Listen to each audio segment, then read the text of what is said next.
नमस्कार, आपका स्वागत है दोस्तों। क्या पति और पत्नी को एक साथ बैठकर भोजन करना चाहिए? क्या मनुष्य को दूसरों का झूठा भोजन ग्रहण करना चाहिए? इस विषय में भगवान श्री कृष्ण ने बहुत महत्वपूर्ण बातें कही हैं, जो प्रत्येक मनुष्य को अवश्य जान लेनी चाहिए ताकि उसे कभी अकाल मृत्यु तथा दुख दरिद्रता का सामना न करना पड़े। दोस्तों, इस संसार के प्रत्येक प्राणी को अन्न की आवश्यकता होती है। अन्न से ही उसे ऊर्जा प्राप्त होती है। हर पशु के लिए अलग अलग प्रकार के अन्न की आवश्यकता होती है।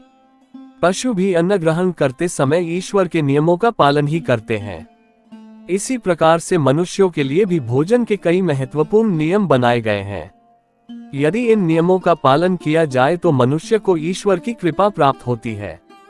हमारे शास्त्रों में भोजन करने की दिशा, भोजन के प्रकार, भोजन करने का सही समय, इन विषयों में महत्वपूर्ण नियम बताए गए हैं। दोस्तों, भगवान श्री कृष्ण ने भागवत गीता में मनुष्य को भोजन करने संबंधी बहुत ही महत्वपूर्ण उपदेश दिया है।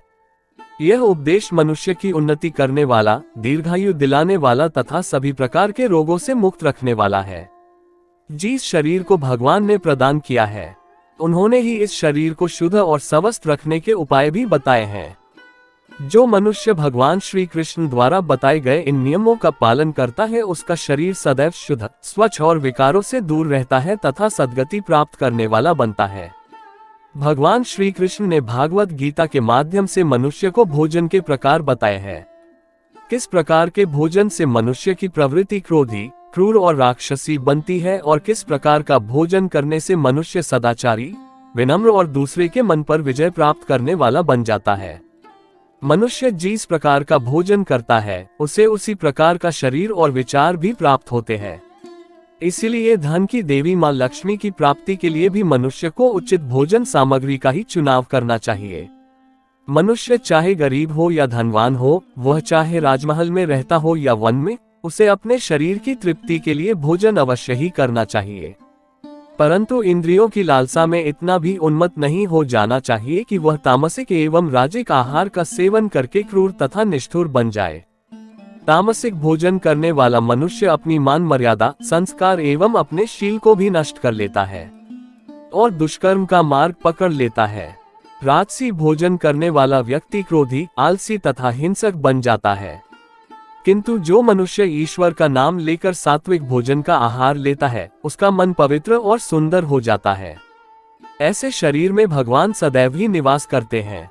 दोस्तों, शास्त्रों में बताया गया है कि मनुष्य को किस दिशा में बैठकर भोजन करना चाहिए और भोजन करते समय उसका मुख कौन सी दिशा में होना चाहिए।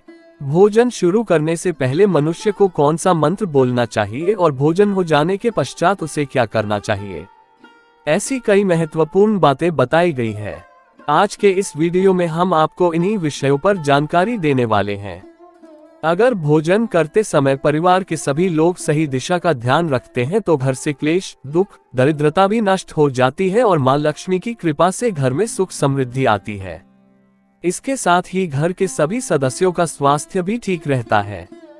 इसलिए हमें वास्तुशास्त्र में बताई गई इन महत्वपूर्ण बातों पर ध्यान अवश्य देना चाहिए। दोस्तों, विष्णु पुराण के अनुसार भोजन शुरू करने से पहले थोड़ा सा अन्न भूमि पर रखना चाहिए ताकि देवता, पशु, पक्षी, सर्प, दैत्य तथा प्रेत पिशाच जो अपने कर्म बंधन से बंधे हुए हैं, उन सभी को अन्न की प्राप्ति हो। यदि भोजन करते समय कोई अतिथि आ जाए तो उसका स्वागत करें और उसे आसन देकर प्रणाम करके उसका सत्कार करें। फिर उसे श्रद्धापूर्वक भोजन कराकर विदा करें, क्योंकि जिसके घर से अतिथि निराश होकर लौट जाता है, उसे वह अपने पाप देकर उसके शुभ कर्मों को ले जाता है। श्री कृष्ण कहते हैं, मनुष्य को पिता के घर में रहने वाली विवाहित कन्या, दुखिया और गर्भधारण की हुई स्त्री तथा वृद्ध को भोजन कराने के बाद ही भोजन करना चाहिए। इन सभी को भोजन कराए बिना जो स्वयं भोजन ग्रहण करता है, उसका भोजन पापमय बन जाता है। ऐसा व्यक्ति नरक में ही जाता है जो स्नान किए बिना ही भोजन करता है। उसका भोजन मल भक्षण के समान हो जाता है। जो बालक एवं वृद्ध आदि के हिस्से का भोजन करता है, उसका भोजन विष्ठा के समान हो जाता है और जो बिना दान किए ही भोजन ग्रहण करता है, उसका भोजन विष के समान बन जाता है। मनुष्य को कभी भी दुराचारी व्यक्ति द्वारा दिया गया अथवा दूसरों द्वारा अपमानित करके दिया गया भोजन कभी भी ग्रहण नहीं करना चाहिए। मनुष्य को चाहिए कि परोसे हुए भोजन का अग्रभाग अग्नि को देकर ही भोजन करना चाहिए। भोजन को एकाग्रचित होकर करना चाहिए। प्रथम मीठा, फिर लवण और खट्टा और अंत में कटु एवं तीखे पदार्थों का सेवन करे। प्रथम 3 निभाले मौन होकर ग्रहण करने चाहिए। ऐसा करने से व्यक्ति के सभी पाप कर्म तुरंत नष्ट हो जाते हैं और भगवान की कृपा से उसे जीवन भर कभी अन्न की कमी महसूस नहीं होगी। दोस्तों, वास्तु के अनुसार पूर्व दिशा में बैठकर भोजन करने से व्यक्ति रोगों से और मानसिक तनाव से मुक्त हो जाता है। बीमार बुजुर्गों को पूर्व की ओर मुख करके भोजन अवश्य करना चाहिए। इससे उनके स्वास्थ्य में सुधार होता है, क्योंकि पूर्व दिशा उगते हुए सूर्य की दिशा है और सूर्य देव बल, आरोग्य तथा दीर्घायु प्रदान करते हैं। अगर कोई व्यक्ति व्यवसाय में तरक्की चाहता है अथवा नौकरी की तलाश में है तो उत्तर दिशा की ओर मुंह करके भोजन करे। उत्तर दिशा मां सरस्वती की दिशा है। इससे उस व्यक्ति को कार्यों में सफलता प्राप्त होती है। ध्यान रहे, दक्षिण दिशा की ओर मुख करके भोजन न करे। ये दिशा यम की दिशा है। वास्तुशास्त्र के अनुसार टूटे फूटे बर्तनों में भोजन नहीं करना चाहिए। ये दुर्भाग्य को निमंत्रण देता है। भोजन हमेशा स्वच्छ थाली में ही करना चाहिए। गंदी थाली में भोजन करने से जीवन में दुर्भाग्य आता है। एकादशी के दिन तामसिक अन्न का सेवन न करें। शास्त्रों के अनुसार जो मनुष्य एकादशी के दिन तामसिक अन्न अर्थात मांस का सेवन करता है, लक्ष्मी उसे छोड़कर चली जाती है। भोजन का अपव्यय करना शास्त्रों में अनर्थ माना गया है, इसलिए थाली में जितना आवश्यक हो उतना ही भोजन ले। अगर कोई व्यक्ति साथ में भोजन कर रहा हो तो उसका भोजन समाप्त होने तक उठकर नहीं जाना चाहिए। इससे पितृ देव नाराज हो जाते हैं। भोजन के बाद थाली में हाथ धोना अनुचित माना गया है। थाली में हाथ धोने से अन्न का अपमान होता है। भोजन के बाद थाली में हाथ धोने वाले लोग नीच योनि में जन्म लेते हैं। सबसे महत्वपूर्ण बात, ध्यान रहे कि व्यक्ति को बिस्तर पर बैठकर कतई भोजन नहीं करना चाहिए। ऐसा करने से व्यक्ति कई प्रकार के रोगों से ग्रसित हो सकता है। भोजन केवल जमीन पर आसन बिछाकर उस पर बैठकर ही करना चाहिए। भोजन करते समय दिशा का ध्यान रखना बहुत ही आवश्यक होता है। यदि गलत दिशा में बैठकर अथवा गलत दिशा में मुख करके भोजन करने से व्यक्ति को उसके अनिष्टकारक परिणाम प्राप्त होते हैं। भगवान श्री कृष्ण कहते हैं, जिस भोजन के ऊपर से कोई पैर रखकर चला गया हो अथवा कोई व्यक्ति भोजन को लांघ कर गया हो तो ऐसे भोजन को कभी खाना नहीं चाहिए। ऐसा भोजन अशुद्ध हो जाता है। ऐसे भोजन को पशुओं को खिला देना चाहिए। दूसरों के द्वारा लांघा गया भोजन खाने से मनुष्य की आयु कम हो जाती है और उसके शरीर में भिन्न भिन्न प्रकार के रोग उत्पन्न होते हैं।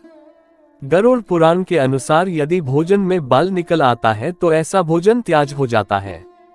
यदि अन्न में बाल निकलता है तो उसे ईश्वर को कभी प्रसाद के रूप में नहीं चढ़ाना चाहिए और न ही स्वयं खाना चाहिए।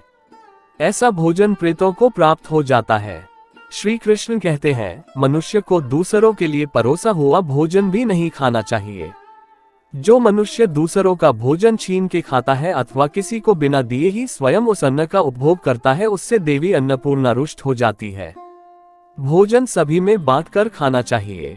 दूसरों के हिस्से का भोजन करने से मनुष्य के पुण्य कर्म नष्ट हो जाते हैं। पवित्र आसन पर बैठकर अपने पैरों को भूमि पर रखकर पूर्व की ओर सूर्य अभिमुख होकर अन्न ग्रहण करना ही सर्वोत्तम माना गया है। पूर्वाभिमुख होकर भोजन करने से यश की प्राप्ति होती है और उत्तर की ओर मुख करके भोजन करने से सत्य की प्राप्ति होती है। दोनों हाथ, दोनों पैर तथा मुख को पानी से धोकर ही भोजन करना चाहिए। भोजन के पात्र को भूमि पर रखकर अन्न ग्रहण करना ही सर्वश्रेष्ठ माना गया है। शास्त्रों में इस प्रकार के भोजन को उपवास के समान बताया गया है। मनुष्य को क्रोध रहित होकर भोजन करना चाहिए। क्रोध की अवस्था में भोजन करने से भोजन का अपमान होता है और कई व्याधियां उत्पन्न होती है। यदि चित्त कहीं और हो तब भी भोजन नहीं करना चाहिए और गुस्से से भरे मन से भी भोजन करना अशुभ होता है। जो जूते पहनकर भोजन करता है, इस प्रकार के भोजन को आसुरी भोजन कहा गया है। ठीक मध्य रात्रि में ठीक मध्याह्न होने पर भी भोजन करना अशुभ माना गया है। यदि पेट खराब हो तब भी भोजन नहीं करना चाहिए। गीले वस्त्र पहन करके भी भोजन करना अशुभ होता है। दूसरों के लिए परोसा गया भोजन भी कभी नहीं करना चाहिए। सोते हुए खड़े होकर टूटे फूटे पात्र में भूमि पर रखकर अथवा हाथ पर रखकर भोजन ग्रहण करने से दरिद्रता आती है। भोजन करते समय वेदों का उच्चारण नहीं करना चाहिए। शास्त्रों के अनुसार स्त्री को पति के भोजन के बाद ही भोजन कर लेना चाहिए। यदि पति घर से दूर हो तो पति को ध्यान करके भोजन ग्रहण करना चाहिए। इससे पति की आयु लंबी होती है और स्त्री सदा सुहागिन रहती है। पति से पहले भोजन करना शास्त्रों में शुभ माना नहीं गया है। इससे पति की आयु कम हो जाती है। इसके साथ ही विष्णु पुराण के अनुसार पति और पत्नी को एक साथ बैठकर भोजन नहीं करना चाहिए। ऐसा करने से दोनों में क्लेश और विवाद होता है। अंधकार में अथवा आकाश के नीचे बैठकर भोजन नहीं करना चाहिए। भोजन करते समय सिर पर छत अथवा वृक्ष की छाया अवश्य होनी चाहिए। विष्णु पुराण के अनुसार केवल एक वस्त्र पहनकर भी भोजन करना अनुचित होता है अथवा नग्न अवस्था में भोजन ग्रहण करना अशुभ होता है। इससे जीवन में दुर्भाग्य आता है। सवारी पर बैठकर अर्थात किसी वाहन में बैठकर भी भोजन ग्रहण करना अनुचित होता है। साथ ही शैया पर बैठकर भोजन करने से व्यक्ति की आयु कम हो जाती है। हंसते हुए अथवा रोते हुए भोजन करना अनिष्ट कारक होता है। इससे गले में अन्न फंसकर प्राण जाने का भी खतरा बना रहता है। तो दोस्तों, इस प्रकार से शास्त्रों में भोजन के संबंध में महत्वपूर्ण नियम बताए गए हैं। उम्मीद है आपको ये जानकारी अच्छी लगी होगी। वीडियो को लाइक जरूर करें और कमेंट में जय श्री कृष्ण अवश्य लिखें। साथ ही चैनल को सब्सक्राइब करना ना भूलें। आप सभी का धन्यवाद।